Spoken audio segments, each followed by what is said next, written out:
believe that we will finally reconcile with our Indigenous First Nations and Métis peoples across this land. My minister, Jody Wilson-Raybould, is chairing a working group whose mandate is to put an Indigenous lens on every piece of government, federal legislation, policy, and initiatives for the purposes of ensuring that we are fulfilling our constitutional obligation to respect the rights of Indigenous peoples. And I think that also means taking a look at UNDRIP, United Nations Declaration on Indigenous Peoples, and identifying where there are gaps between the values which are espoused in that document and where we are currently within our legislative frameworks. And the work is going to be challenging. As I have become, more engaged on this particular topic, you can see that there are communities right across the country that are at different stages. And it doesn't. There is no such thing in my early days as a parliamentarian where you have a one-size-fits-all. It requires engagement. It requires meaningful consultation.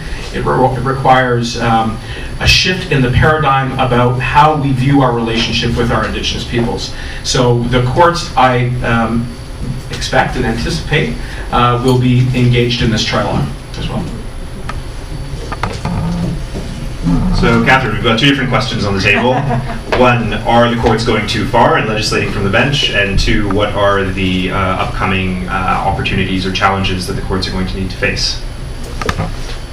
Well, I'm gonna take on the second one because I think my answer to the first one might not be very popular. But in terms of the second one, I want to. Absolutely Indigenous rights. I think also refugee rights and what is going to happen with crossing across borders, around the world, but here in Canada, and what is it? What is our responsibility, our ethical, our legal responsibility to refugees, especially those who require some sanctuary, who require, and here, again, I'll come back very locally. We've had the debate at the City of Ottawa.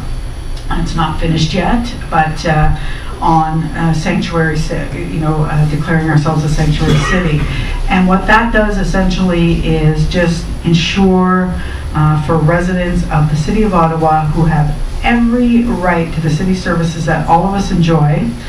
They're here, they're paying taxes, they're paying property taxes through their rent, through sales taxes, through their purchases, and many of them are invisible, they are not protected, and they will not access our services at a municipal level because they are very, very frightened, more so today than ever. And I think that for me, that is, that's something that I would like to see addressed in terms of people's rights and their access to all services. Yes. I want to build on that as well and just observe that I think we live in a Canada that all of these comments demonstrate has been fundamentally changed by the Charter. On one hand. On the other hand, when we actually look at the decisions of the Supreme Court of Canada using the Charter, poor people have not fared well. They haven't won cases. Immigrants, somewhat better. The Baker case is a stronger decision, for example. Women, as was the case with the Canadian Bill of Rights, have lost every single equality case, specific equality case that women brought. Men have won more of the equality cases using the clause than women. So we have, what I'm talking about here is really the vision of justice that so many Canadians hold within their minds and their hearts, anchored by their sense of the Charter, when in fact the track record probably doesn't support it. However, it almost doesn't matter, because in the discourse and in this trialogue, what is motivating and inspiring is the vision. And many of the shortcomings of the actual court decisions, people really don't pay attention past the initial period of, oh my goodness, let's look at for example, the Jordan decision. We have that regularly. But overall, when Canadians are polled, we're in the 75 to 85% of the country that believe in the values and the vision of the Charter.